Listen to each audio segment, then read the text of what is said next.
लडाकु शिविर बारे प्रधानमन्त्रीलाई नेकपा एमालेको जवाब खुलेआम लुटतन्त्र थियो, ठुलो स्वरमा नहुँकार्नुहोस्। राष्ट्रपति रामचन्द्र पौडेलको निर्देशन संसद भवन जाँदा जनतालाई शास्ति हुने गरी कुनै तामझाम नगर्नुहोस्। माओवादीले राज्यमाथि खुलेआम लुट र डकौटी गरेकै नेकपा एमालेको घोषणा। प्रचण्ड, देउबा र केपी शर्मा ओलीको साँठगाँठबाट माधव कुमार नेपाल टाढिँदै उचित समयमा जवाब दिने दुई चेतावनी। नक्कली भुटानी शरणार्थी प्रकरणमा दोषीलाई कारबाहीको माग गर्दै अर्घखाँचीमा काङ्ग्रेसको प्रदर्शन। 3वटा कसुरमा अपराधीहरूलाई 28.5 वर्ष जेल सजाय माग दाबीको राय बुझाउँदै प्रहरी। सरकारको नीति तथा कार्यक्रम मन्त्री परिषदबाट भयो पारित। नक्कली भुटानी शरणार्थी प्रकरणपछि 3 शीर्ष नेताहरू लगातार भेटिरहनुले आशंका जन्माएको नेताको भनाइ। तत्कालीन देउबा सरकारलाई टेकनाथले भनेका थिए नक्कली शरणार्थी गिरोहले हैरान बनाएका छन्। नक्कली भुटानी शरणार्थी प्रकरण मुद्दा दायर गर्न 4 दिन बाँकी, 2 को बयान अझै हुन बाँकी। नक्कली भुटानी शरणार्थी प्रकरणमा मिया र रिजालको बयान गराइँदै के भने त यसबारे सम्पूर्ण जानकारी। माओवादी लडाकुको सङ्ख्या र बाँडिएको रकमबारे प्रधानमन्त्रीले ढाँटेको लाग्यो आरोप। मधेसमा जसपा सरकारलाई निरन्तरता दिने गठबन्धन बीच भयो सहमति। बालुवाटारमा 3 दलका शीर्ष नेताहरू बसेर टुङ्गाए बागमतीको मन्त्रालयको भागभण्डा कता कता पर्यो त यसबारे सम्पूर्ण जानकारी। सांसदमा प्रधानमन्त्रीको जवाफ। नक्कली भुटानी शरणार्थी काण्डमा हस्ताक्षेप हुन दिइने छैन र आँखाले हेरेकै भरमा रोग निको पार्ने भन्दै ठगी गर्नेलाई कारबाही गर्न चिकित्सक सङ्घको माग। टिकापुर घटनामा 7 वर्ष जेल सजाय भोगेपछि निर्दोष ठहरिएका सीताराम भन्छन् यो कस्तो न्याय हो। नक्कली भुटानी शरणार्थी प्रकरण तत्कालीन प्रधानमन्त्रीमाथि पनि छानबिन हुनुपर्ने प्रभु शाहको माग। सरकारले भ्रष्टाचारीलाई कारबाही गर्न थालेपछि रवि लामिछानेले समर्थन फिर्ता लिएको नारायण दाहालको भनाई। साउदी अरबको अस्पतालमा 200 जना नेपाली नर्सलाई रोजगारीको अवसर। पूर्व सभामुख अग्निप्रसाद सापकोटा सहित माओवादी केन्द्रका 20 जना नेता चीन प्रस्थान। अब हेर्नुहोस् पुरा समाचार।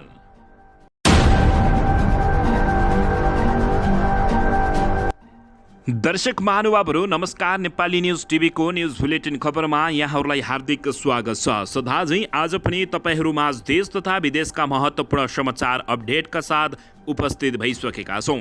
दर्शक महानुभावहरू, हामीलाई तपाईँहरूले कहाँदेखि हेर्दै हुनुहुन्छ नेपाल भए जिल्ला र ठाउँको नाम लेख्नुहोला। यदि विदेशमा हुनुहुन्छ भने आफू रहेको देशको नाम पनि लेख्न नभुल्नुहोला र हाम्रो च्यानल नेपाली न्युज टिभीलाई अहिलेसम्म पनि सब्सक्राइब गर्नुभएको छैन भने सब्सक्राइब गर्नुहोला, साथै सँगै रहेको बेल आइकनलाई दबाउन पनि नभुल्नुहोला। आउनुहोस् दर्शक महानुभावहरू, आजको पहिलो तथा विशेष खबरतर्फ लागौँ। दर्शकबिन, नेपालमा नक्कली भुटानी शरणार्थी प्रकरणले विटण्ड मचाइरहेको बेला प्रधानमन्त्री पुष्पकमल दाहाल प्रचण्डमाथि पनि भ्रष्टाचार गरेको गम्भीर आरोप नेकपा एमाले लगाएको छ। यसैबीच प्रधानमन्त्री पुष्पकमल दाहाल प्रचण्डले भ्रष्टाचार गरेको समेत नेकपा एमाले खुलाएको छ। नेकपा एमालेका महासचिव शङ्कर पोखरेलले माओवादीले राज्यमाथि खुलेआम लुट र डकौटी गरेको गम्भीर आरोप लगाएका छन्। उनले सामाजिक सञ्जालमा स्ट्याटस लेख्दै खुलेआम लुट र डकौती गरेकालाई माओवादीहरूले भ्रष्टाचार गरेको भन्न मिल्छ र भन्दै प्रश्न गरेका छन्। भन्ने लागिरहेका होला भन्दै आशंका व्यक्त गरेका हुन्। हो नि, लुकेर गरिएको भए पो भ्रष्टाचार र अनियमितता हुन्थ्यो। त्यो राज्यमाथिको खुलेआम लुट थियो, डकौती थियो अनि माओवादीका सुप्रिमोहरूलाई लागिरहेको पनि होला। खुलेआम लुट र डकौतीलाई भ्रष्टाचार भन्न मिल्छ र उनले प्रश्न गर्दै लेखेका छन्। यी सब हुँदै पनि नेपाली जनताहरूले शान्तिका नाममा सबै कुरालाई आजसम्म सहँदै आएको कुरा नै सत्य भएको उनले टिप्पणी गरेका छन्। उनले थप भनेका छन्, लडाकुको शिविर प्रकरणमा 7-8 हजारको हाराहारीमा रहेको लडाकुहरूलाई 32 हजार पुर्याइएको कुरा प्रचण्ड आफैले हुङ्कारका साथ बोलेको अडियो सामाजिक सञ्जालमा सुरक्षित रहेको बताएका छन्। वास्तविक लडाकु 7-8 हजार मध्ये केहीलाई शिविरमा राखेर अरू बाँकीलाई वैसेलका रूपमा राजनीतिक रूपमा परिचालन गरिएको तथ्य अहिले माओवादीबाट बाहिरिएका धेरैले बोल्ने गरेको उनले बताएका छन्। उनले भने शिविरमा रहेकाहरूले बुझ्ने गरेको भत्ताको चेक उनीहरूका कमान्डरहरूले खोसेर राख्ने गरेको कुरा, त्यसबाहेक लडाकुहरू धेरै पटक उठाएको कुरा हो। अनमिनले प्रमाणीकरण गरेकाहरूमध्ये धेरैजसो समायोजनमा नगएर स्वैच्छिक अवकाश रोजेर राज्यबाट ठूलो रकम प्राप्त गरेकै हुन् उनले बताएका हुन्। माथिका सबै तथ्यहरूबाट राज्यले कति अनुचित आर्थिक भार बोक्नु पर्यो र लडाकुको नाममा राज्यले उपलब्ध गराएको सहयोग कसरी उनीहरूका कमान्डरहरूले लुटेर कसलाई बुझाए भन्ने कुरा खोजी गर्दा लुक्न सक्ने कुरा नभएको महासचिव पोखरेलले बताएका छन्। यी सबै हुँदाहुँदै पनि प्रचण्डहरू अझै पनि ठूलो स्वरमा हुङ्कार दिइ नै रहेको र कुनै भ्रष्टाचार तथा अनियमितता नभएको भन्दै हिँडिरहेको उनको भनाइरहेको छ। प्रधानमन्त्री एवं नेकपा माओवादी केन्द्रका अध्यक्ष पुष्पकमल दाहाल प्रचण्डले बिहिबार सांसदहरूलाई जवाब दिँदै लडाकु परिक्रमा घोटाला भएको पाइए आफू जेल जान तयार रहेको समेत बताएका हुन्। दर्शकबिन यसैबीच आउनुहोस् अर्को समाचारतर्फ लागौँ। राष्ट्रपति रामचन्द्र पौडेलले सरकारको नीति तथा कार्यक्रम प्रस्तुत गर्न सांसद भवन जाँदा कुनै तामझाम नगर्न निर्देशन दिएका छन्। राष्ट्रपति रामचन्द्र पौडेलले नीति तथा कार्यक्रम प्रस्तुत गर्न सङ्घीय सांसद भवन बानेश्वरमा आउँदैछन्। नागरिकहरूलाई शास्ति हुने भएकाले आफू सांसद भवन जाँदा कुनै तामझामको व्यवस्था नगर्न निर्देशन भइसकेको राष्ट्रपति पौडेलका प्रेस सल्लाहकार किरण पोखरेलले जानकारी दिएका छन्। उनले भने उहाँबाट स्ट्रिक्टली निर्देशन भइसकेको छ। पहिले चाहिँ आज राष्ट्रपतिज्यू सांसद भवन जाँदा नागरिकहरूलाई कुनै शास्ति हुँदैन। सेनाले पुरानो परम्परा नमास्न आग्रह गरिरहेको सांसद भवनको गेटबाट बग्गी अगाडि लाग्न सक्ने उनको भनाइरहेको छ। यसअघि राष्ट्रपति निस्किँदा सडक नै खाली गराउने गरिएको थियो, तर चौतर्फी विरोध भएपछि रामचन्द्र पौडेलले आफू निर्वाचित हुनु अघि नै आफू सामान्य रूपमा हिँड्ने प्रतिबद्धता जनाएपछि यस्तो बताएका हुन्।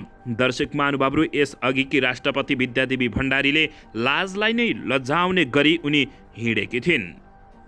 दर्शकबिन यसैबीच आउनुहोस् अर्को समाचारतर्फ लागौँ। भुटानी शरणार्थीको कोटामा अमेरिका पठाउने नाममा ठग्ने गिरोहको अनुसन्धान अन्तिम चरणमा पुगेको छ।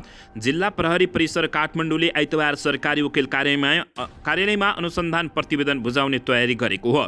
अनुसन्धानमा संलग्न एकजना अधिकृतका अनुसार प्रहरीले 3वटा कसुरमा सजाय गर्न माग दाबी लिनुपर्ने राय सरकारी वकिललाई दिएको जानकारी प्राप्त भएको छ। अपराधीहरूलाई 3वटा कसुरमा 28.5 वर्ष कैद सजाय माग दाबीको राय बुझाउँदै प्रहरीले एक्सन लिने तयारी भएको छ।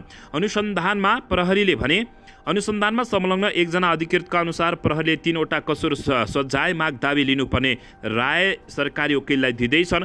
राष्ट्रहित प्रतिकूलको कसुर, ठगी र कृत्य सम्बन्धी कसुरमा अधिकतम सजाय हुनुपर्ने माग दाबी लिएर अदालतमा मुद्दा लैजान राय सहितको अनुसन्धान प्रतिवेदन बुझाउने तयारी भइरहेको अनुसन्धानमा संलग्न अधिकृतहरूले बताएका छन्। 3वटा कसुरसँगै सङ्गठित अपराध र एकीकृत कसुर बापत थप सजायको माग दाबी गर्नुपर्ने प्रहरीको जिकिर रहेको जानकारी प्राप्त भएको छ। दर्शकबिन यसैबीच यता नक्कली भुटानी शरणार्थी प्रकरणमा दोषीलाई कारबाही गर्न माग गर्दै टोपबहादुर रायमाझीको गिरिया जिल्ला अर्घाखाँचीमा काङ्ग्रेसले प्रदर्शन गरेको छ। नेपालीहरूलाई नक्कली भुटानी शरणार्थी बनाउने काममा सक्रिय रहेको आरोपमा पक्राउ परेका टोपबहादुर रायमाझी, बालकृष्ण खाँड लगायतलाई कारबाहीको माग गर्दै अर्घाखाँची काङ्ग्रेसका भातृ सङ्गठनहरूले सन्धिखर्कमा विरोध आयोजना गरेका हुन्। बिपी स्मृतिबाट सुरु भएको rally Sandhikharka main road, bank road परिक्रम गरेर शान्ति बगैँचामा पुगेर कोड सभा भएको थियो। नेपाल तरुण दल, महिला सङ्घ, नेवी सङ्घ र भूपू सैनिक सङ्घले आयोजना गरेको कोड सभामा काङ्ग्रेस लुम्बिनी प्रदेश सहमहामन्त्री विष्णु मुस्कानले नेपालीहरूलाई नक्कली शरणार्थी बनाउनेलाई सरकारले सत्य तथा छानबिन गरी कारबाही गर्नुपर्ने समेत माग गरेका छन्। दर्शक महानुभावहरू, अर्घाखाँची जिल्ला तिनै नेताको जिल्ला हो जुन यति बेला भ्रष्टाचारका नाइते तथा मुख्य योजनाकार रहेर टोपबहादुर रायमाझी यति बेला जेलमा रहेका छन्। दर्शकबिन यसैबीच यता मन्त्री परिषदको बैठकले सरकारको आर्थिक वर्ष 2080-81 को नीति तथा कार्यक्रम पारित गरेको छ। प्रधानमन्त्री तथा मन्त्री परिषद कार्यालय सिंहदरबारमा बसेको बैठकले सरकारको आगामी वर्षको आर्थिक वर्षको नीति तथा कार्यक्रम पारित गरेको प्रधानमन्त्री पुष्पकमल दाहाल प्रचण्डको सचिवालयले जानकारी दिएको छ। सङ्घीय सांसदको संयुक्त बैठकमा आज राष्ट्रपति रामचन्द्र पौडेलले सरकारको नीति तथा कार्यक्रम प्रस्तुत गर्ने कार्यक्रम रहेको छ। बैठक 4 बजेका लागि बोलाइएको जानकारी प्राप्त भएको छ। दर्शक महानुभावहरू, यसैबीच यता नक्कली भुटानी शरणार्थी प्रकरणपछि 3 शीर्ष नेताहरूको लगातार भेटिरहनुले आशंका उब्जाएको बताइएको छ। नेपाली काङ्ग्रेसका नेता प्रकाश स्नेहीले राजनीतिक दल र नेताहरूको अलोकप्रिय कामका कारण जनतामा निराश पैदा भएको बताएका छन्। नक्कली भुटानी शरणार्थी प्रकरण लगायतका विषयमा आयोजना गरिएको अन्तर्क्रिया कार्यक्रमलाई सम्बोधन गर्दै नेता स्नेहीले जनतामा आशा र भरोसा पैदा गराउनको लागि राजनीतिक दलहरूसँगै नेताहरू पनि लोकप्रिय हुन जरुरी रहेको बताएका छन्। दलहरू पनि अलोकप्रिय र दलहरूको नेतृत्व गर्ने नेताहरू पनि अलोकप्रिय भए भने त्यो व्यवस्था नै अलोकप्रिय हुँदै जान्छ, जनतामा निराशा पैदा हुन्छ उनले बताएका छन्। क्लबका सभापति ऋषि धमलाको सभापतित्वमा आयोजित साक्षात्कार कार्यक्रममा बोल्दै उनले भने भ्रष्टाचार निर्मूल पार्नका निमित्त संवैधानिक आयोगहरूलाई बलियो बनाउन आवश्यक रहेको उनले बताएका छन्। साथै सबै दलहरूबीच राष्ट्रिय सहमतिको आवश्यकता समेत उनले औलाएका छन्। कतिपय घटनाक्रमहरूमा नेपालका राजनीतिक नेतृत्वले चोखाउने र कर्मचारीहरूलाई सजाय दिने कामहरू पनि भएका छन्। भ्रष्टाचार निर्मूल गर्नका निमित्त राष्ट्रिय सहमति कायम गर्नुपर्दछ उनले बताएका हुन्। संवैधानिक निकायलाई बलियो बनाउनु पर्दछ, तिनीहरूलाई स्वायत्त बनाउनु पर्दछ, पार्टीको सिफारिस भन्दा पनि अझै तिनलाई बलियो बनाउनु पर्दछ, बनाउनुका निमित्त ऐन संशोधन गर्नुपर्दछ भन्ने हाम्रो मान्यता उनले बताएका छन्। उनले भने नक्कली भुटानी शरणार्थी प्रकरणलाई प्रभावित पार्न खोज्ने पार्टी र नेता जनताको नजरबाट गिर्ने बताएका छन्। दर्शकमिन यसैबीच यता पछिल्लो समय नेकपा एमालेका अध्यक्ष केपी शर्मा ओली फरक विचार राख्ने पार्टी फरक विचार राख्ने नेताहरू चाहे प्रचण्ड भनौँ चाहे शेरबहादुर देउवासँग भनौँ, उहाँ एकदमै पानी बारबारको असहिष्णुता देखिनुहुन्थ्यो। पछिल्लो समय उहाँहरूको भेटघाटले एकदमै तीव्रता पाएको छ। उनले भने हिजो अस्ति नभेट्ने आज चाहिँ दैनिक जस्तो भेटघाट गर्ने अवस्था सिर्जना भएपछि त भोलि कहीँ न कहीँ त पुष्टिको कुरा आयो भन्ने उहाँहरूले जवाब दिनुपर्ने बताएका छन्। यसैबीच नक्कली शरणार्थी प्रकरणपछि 3 शीर्ष नेताहरूले लगातार भेटिरहनुले आशंका उब्जाएको समेत बताएका छन्। दर्शकबिन यसैबीच यता नेपाली युवालाई नक्कली भुटानी शरणार्थी बनाएर अमेरिका लैजान सक्रिय भएको आरोपमा अहिलेसम्म पूर्व गृहमन्त्री, उपप्रधानमन्त्री, बाहलवाला सचिव लगायतका गरी 6 जना पक्राउ परिसकेका छन्। प्रहरी उच्च अधिकारीले दिएको जानकारी अनुसार पक्राउ परेकाले दिएको बयान र आन्तरिक अनुसन्धानपछि मात्रै यो विषयमा आरोपी पक्राउ गरिएको छ। पछिल्लोपल्ट भुटानी शरणार्थी प्रकरणमा नेता टेकनाथ रिजाल पक्राउ परेका छन्। उनको पक्राउपछि यो प्रकरण झनै जेलिएको आशंकाले धेरैले गरिरहेका छन्।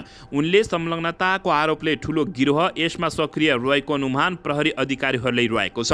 बिहीबार पक्राउ परेका रिजालले भुटानका विभिन्न गाउँको ठेगाना राखेर कागजपत्र मिलाउने काम गरेको आरोप लागेको छ। रिजालले यो प्रकरणका सम्बन्धमा तत्कालीन प्रधानमन्त्री शेरबहादुर देउवाका सचिवालयका वरिष्ठ अधिकारीलाई जानकारी गराएको खुलासा गरेका छन्।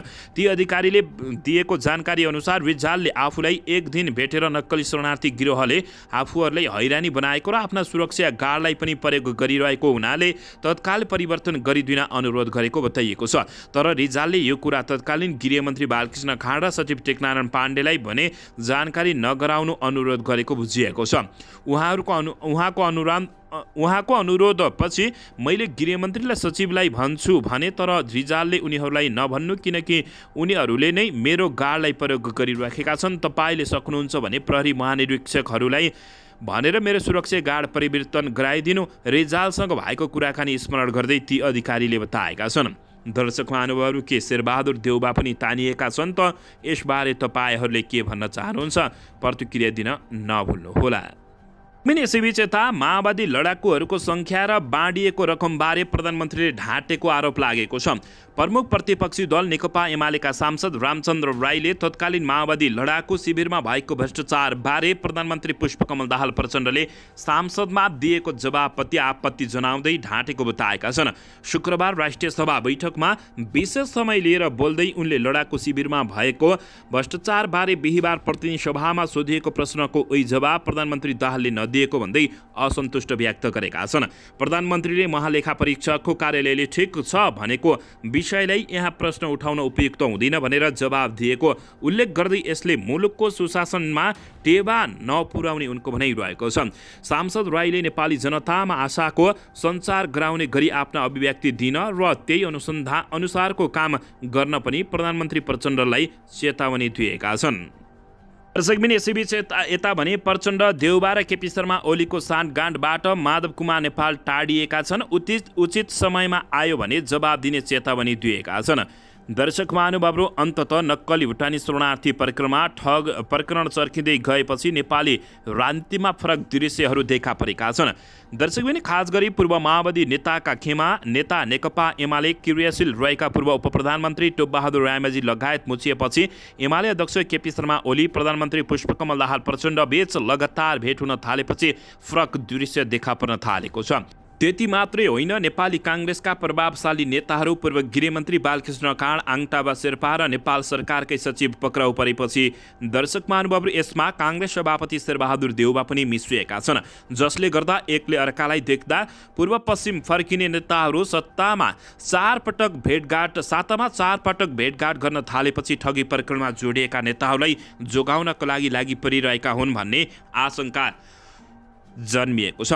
हुन त यही बीचमा नेताहरूले संसदीय समितिको गठन र प्रधान न्यायाधीशको नियुक्तिको विषयलाई पनि टुङ्ग्याएका छन्। यी दुवै प्रक्रिया भने वर्तमान गठबन्धन सरकार निर्माण गर्ने नेकपा एकीकृत समाजवादी पार्टी बाहिर देखिएको छ। यसैबीच प्रचण्ड, देउवा र केपी शर्मा ओलीको साँठगाँठबाट माधव कुमार नेपाल टाढिएका छन्। उचित समयमा जवाब दिने बताएको जानकारी प्राप्त भएको छ। दर्शकबिन, यसैबीच आउनुहोस् अर्को समाचारतर्फ लागौँ। चिनिया कम्युनिस्ट पार्टीको अन्तर्राष्ट्रिय विभागको निमन्त्रणमा नेकपा माओवादी केन्द्रको एक प्रतिनिधि मण्डल आज चीन प्रस्थान गरेको छ। प्रतिनिधि सभाका पूर्व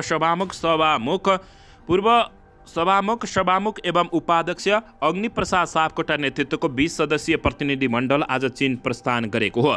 भ्रमण दलमा माओवादी केन्द्रका नेताहरू गणेश शाह, हितमान साक्य, ढिलिराम आचार्य लगायत शीर्ष नेताहरू रहेका छन्। प्रतिनिधि मण्डलले तिब्बतको लाहसो, राजधानी बेइजिङ लगायतका स्थानको अवलोकन भ्रमण गर्ने कार्यक्रम रहेको छ।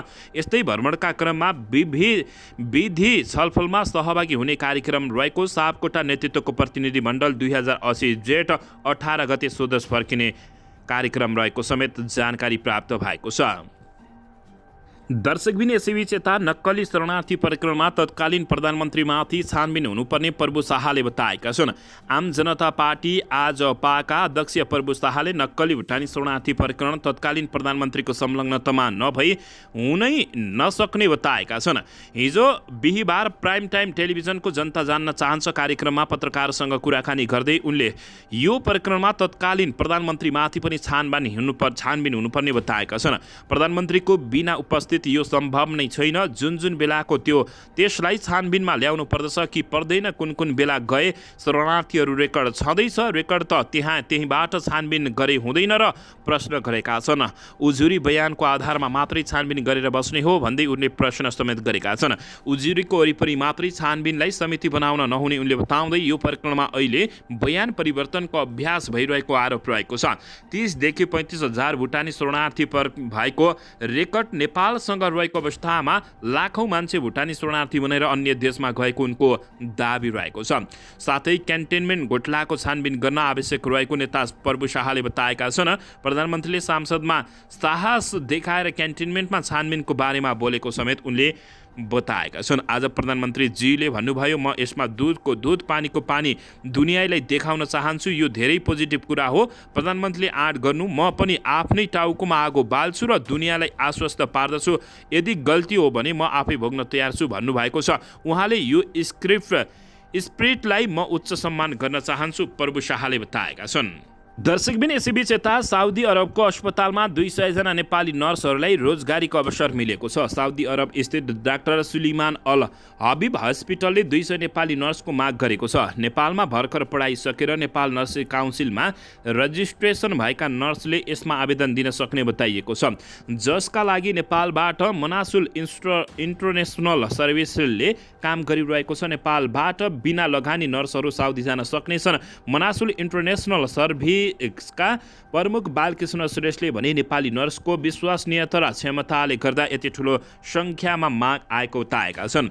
मनासुल इन्टरनेसनल सर्भिसका अनुसार साउदी अरब जान चाहने 21 वर्षदेखि 40 वर्ष उमेर समूहका नर्सहरूले यसका लागि आवेदन दिन सक्ने बताएका छन्।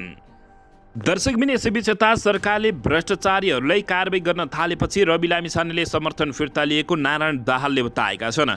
प्रधानमन्त्री पुष्पकमल दाहाल प्रचण्डले क्यान्टनमेन्ट घोटाला छानबिन भएर दोषी पाइएमा जेल जान तयार रहेको बताएको अवस्थामा दर्शक महानुभावहरू अन्ततः उनले यस्तो बताएका हुन्। सरकारले भ्रष्टाचारी विरुद्ध कारबाही गर्न थालेपछि रवि लामिछानेले समर्थन फिर्ता लिएको उनले गम्भीर आरोप लगाएका छन्। दर्शकबिन यसैबीच यता टिकापुर घटनामा 7 वर्ष जेल सजाय भोगेपछि निर्दोष ठहरिएका सीतारामले यो कस्तो न्याय हो भनेर अभिव्यक्ति दिएका छन्। टिकापुर घटनाका सम्बन्धमा जेठ 2 गते सर्वोच्च अदालतको फैसलापछि कैलालीको भजनी नगरपालिका 6 नवलपुरका सीताराम चौधरीले जेलमुक्त भए। तल्लो अदालतको फैसला अनुसार 7 वर्ष जेल जीवन भोगिसकेका उनी सर्वोच्च अदालतको फैसला अनुसार निर्दोष साबित भएका हुन्। गरुङ्गो मन लिएर घर फर्किएका उनी जेलबाट रिहा भएकोमा खुसी हुने कि बिना कसुर 7 वर्ष जेल बसेकोमा दुखी हुने भन्ने मेसो पाउन सकिरहेका छैनन्। उनी भन्छन्, नखाएको 20 लाग्दो रहेछ, यत्रो लामो सजायपछि निर्दोष साबित भए, यो कस्तो न्याय हो प्रश्न गरेका छन्। 7 वर्षको अवधिमा धेरै परिवर्तन भएको र आफ्नो परिवारले धेरै शास्ति पाएको उनले सुनाएका छन्। उनी भन्छन्, व्यक्तिगत रूपमा म मेरो घर परिवारको हाल राज्यले धराशायी बनायो, मेरो परिवारजनले खेप्नुसम्म पीडा खेपे, छोरीहरूले राम्ररी लेख्न पढ्न सम्म नपाएको उनले गुनासो पोखेका छन्। संविधान लेख्ने क्रममा कैलालीका 2 परस्पर विरोधी आन्दोलन भयो। साबिकको सुदूरपश्चिमाञ्चल विकास क्षेत्रलाई नै प्रदेश बनाउनु पर्ने माग राख्दै अखण्ड सुदूरपश्चिम र पश्चिम कञ्चनपुरदेखि नवलपरासीसम्मको थारू बहुल्यता भूगोललाई थारूहट प्रदेश बनाउनु पर्ने माग राख्दै थारूहट आन्दोलन भएको अवस्थामा उनको यस्तो घटना घटेको थियो। दर्शकबिन यसैबीच आँखाले हेरेकै भरमा रोग निको पार्ने भन्दै ठगी गर्नेलाई कारबाही गर्ने चिकित्सक सङ्घको माग गरिरहेको छ। दर्शक महानुभावहरू यता आँखाले हेरेकै भरमा जस्तोसुकै रोग ठिक पारिदिने भन्दै भरम छरेर ठगी गरिरहेका सीमान्त गुरुङ भनिने भरत केसीमाथि कारबाहीको माग गरिएको छ। केही समय अघि पोखरामा उनले ठगी धन्दा चलाएको भन्दै कारबाहीको माग भएको थियो। उनले काठमाडौँको तारकेश्वरमा उक्त धन्दालाई निरन्तरता दिएका हुन्। तिनै व्यक्ति अहिले काठमाडौँ आएर भरम फैलाइरहेका छन्। भरमको पछि लागेर दैनिक 400 जना उनी कहाँ पुग्ने गरेको बताइएको छ। यसरी सर्वसाधारणलाई झुक्क्याएर उनले 3 दिनमै लाखौँ असुलिरहेका छन्। दर्शक महानुभावहरू उपचार जस्तो संवेदनशील कुरामा भ्रम सिर्जना गरिएको भन्दै कारबाही गर्न नेपाल चिकित्सक सङ्घले माग गरेको छ। हालै सामाजिक सञ्जालमा व्यापक मात्रामा आँखाले हेरेकै भरमा जस्तोसुकै रोग पनि निको हुने विश्वास भन्दै सर्वसाधारण नागरिकहरूमा भ्रम सिर्जना गर्न खोजिएको प्रति नेपाल चिकित्सक सङ्घको गम्भीर ध्यान आकर्षण भएको विज्ञप्तिमा जानकारी प्राप्त भएको छ। दर्शकबिन यसैबीच यता सांसदमा प्रधानमन्त्री पुष्पकमल दाहाल प्रचण्डले जवाब दिँदै नक्कली भुटानी शरणार्थी काण्डमा हस्तक्षेप हुन नदिने बताएका हुन्।